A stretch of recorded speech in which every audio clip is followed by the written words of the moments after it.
Olá, seja bem-vindo ao canal. Eu sou o Michael e serei seu professor aqui no YouTube. E o tema da nossa videoaula é teoria biogênese e abiogênese, no qual essas duas teorias tentam explicar como que surge um ser vivo. A teoria abiogênese acreditava-se que surgia ao acaso. Tanto é que a abiogênese também é conhecida como geração espontânea. Como assim? Há muito tempo atrás, o Aristóteles, Isaac Newton e diversos outros filósofos daquela época acreditava-se que um objeto inanimado podia dar origem a um ser. Um exemplo, acreditava-se que lama poderia dar origem a um jacaré, uma rã, uma cobra. Existia até fórmula para criar um ser. O pesquisador Jean-Baptiste Van Helmont, ele criou há muito tempo atrás uma fórmula e através dessa fórmula ia originar um ser vivo. Como assim? Ele acreditava que se você pegasse uma roupa suja, mais trigo, grãos de trigo, colocasse um canto, depois de 21 dias ia dar origem a um ser, ia dar origem a ratos. Hoje nós entendemos que aquele ambiente é uma condição favorável. Em outras palavras, o rato ele vai querer morar naquele local. Esse pesquisador pensava que o grão e a roupa ia dar origem aos ratos. Agora, a biogênese é um pouco diferente. Já a biogênese não acredita que um ser ele surge de maneira espontânea. Ele acredita que um ser, para surgir, ele tem que vir de outro ser. É a teoria aceita atualmente. Com o passar do tempo, ocorreu vários experimentos para tentar provar que a abiogênese não existia. Os pesquisadores que ajudaram a derrubar a abiogênese foi o Reid, o Spallanzani e o Pasteur. Eu vou explicar sobre cada pesquisador e a sua contribuição para a ciência. Vamos começar com Francisco Reid. Francisco Reid ele fez um experimento bastante conhecido lá no século XVII. Esse experimento tinha como base provar que as larvas presentes em carne podre, em alimento em decomposição, não surgia por acaso. E como que ele fez isso? Observa essa imagem. Ele pegou dois compartimentos, dois frascos, e nesses frascos ele fez o seguinte: um ele deixou tampado e o outro ele deixou aberto. O frasco que está tampado, observa, não tem a presença de larvas. Já no frasco que está aberto, tem a presença de larvas. Com esse experimento, ele provou que a larva vai surgir por conta das moscas, que a larva é o estágio imaturo das moscas, e não que a larva surgia por acaso. Como que ele chegou nessa ideia? Gente, ele chegou nessa ideia através da leitura de poemas. E nesses poemas, era relatado que a larva surgia através do ovinho que a mosca depositava em cima da carne. Poemas esses do século 8 e do século 9. Então os gregos já tinham esse conhecimento que as larvas não surgiam por geração espontânea. Depois desse experimento, boa parte dos cientistas passou a acreditar na biogênese, mas a abiogênese continuou existindo. O Reid ele só provou que a larva não surgia por geração espontânea. E os outros animais? Os outros animais, com o passar do tempo, ocorreu vários experimentos e de pouquinho em pouquinho foi provando que uma rã vem de outra rã, que uma cobra vem de outra cobra, que um animal vem de outro animal. Aí você fica pensando, peraí, provou então que um ser ele dá origem a outro ser? Mais ou menos. Depois que o Antoine van Leeuwenhoek, o nome é muito esquisito e até difícil de falar, esse cientista ele descobriu os micro-organismos.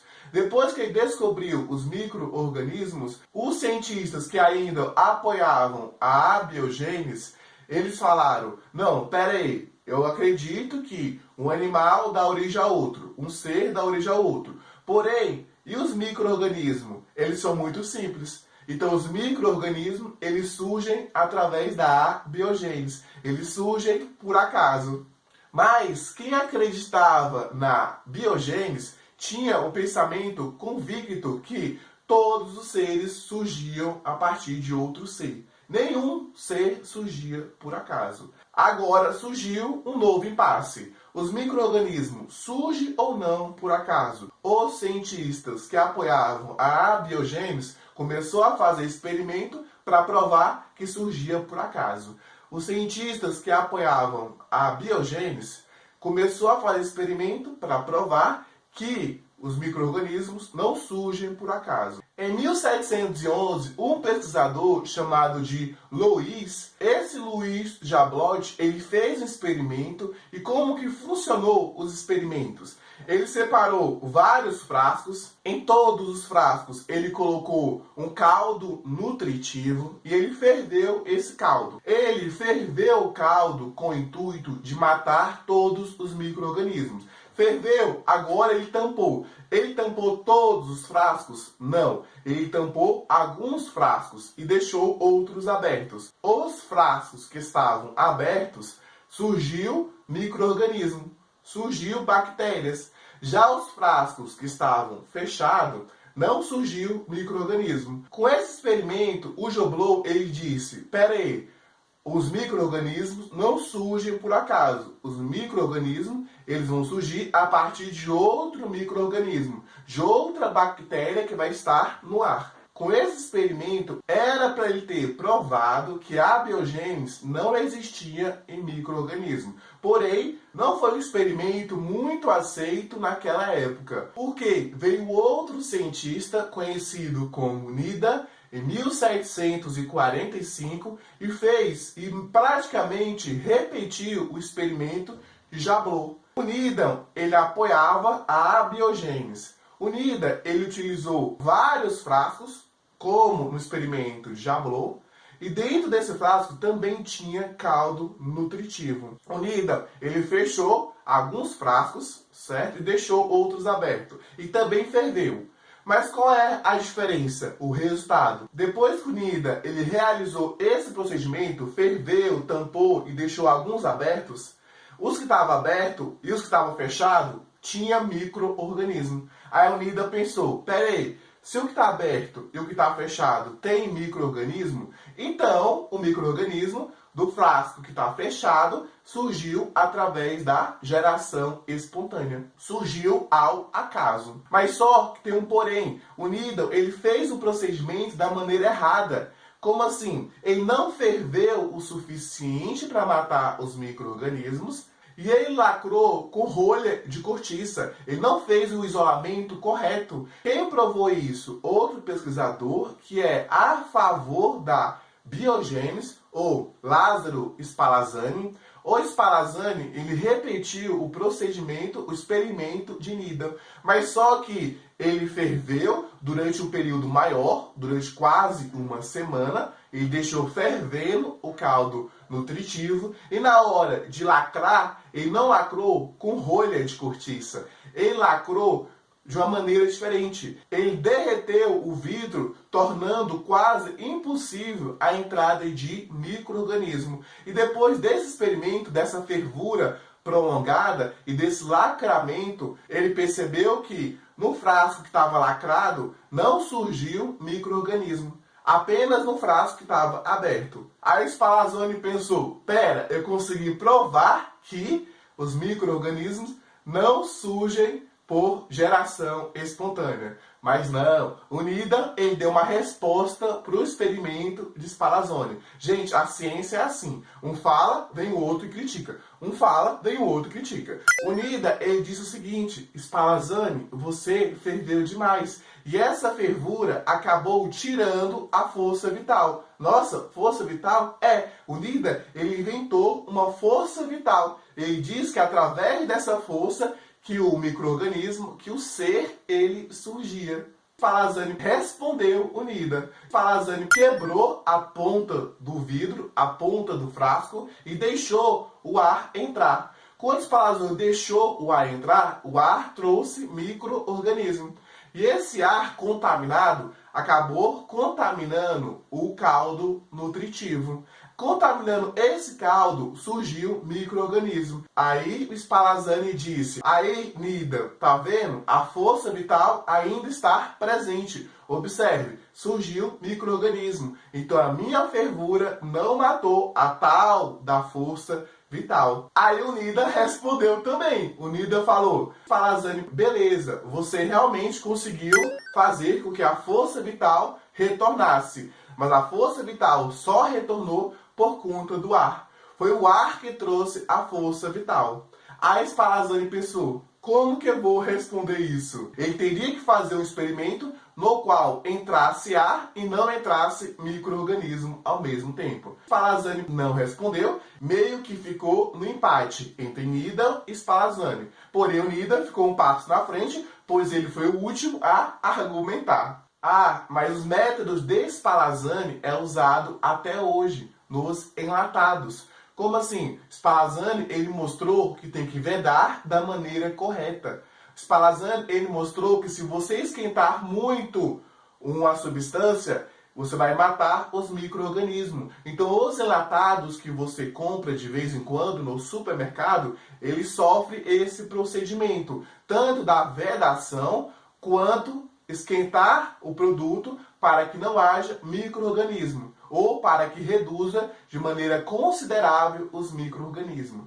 Então, as ideias de Spallanzani estão sendo utilizadas pelas indústrias nos tempos atuais. Ah, mas vocês acham que essa discussão parou por aí? Obviamente que não. A Academia Francesa, em 1860, ofereceu um prêmio para o pesquisador que descobrisse de forma definitiva como que surgem os micro-organismos.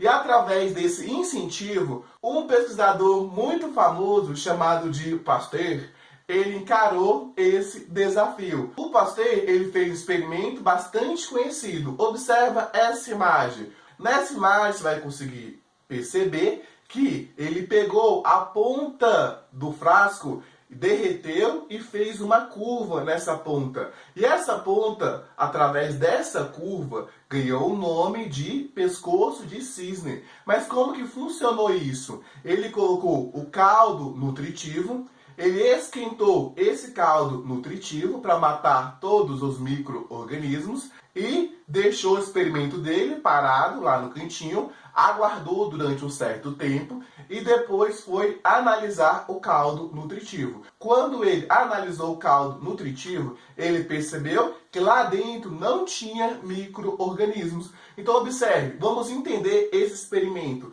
Por que que ele fez isso? Gente, os pesquisadores da época diziam que o oxigênio era responsável pela força vital. Então, se ele fizer essa curva no gargalo, o que vai acontecer? O ar vai continuar entrando.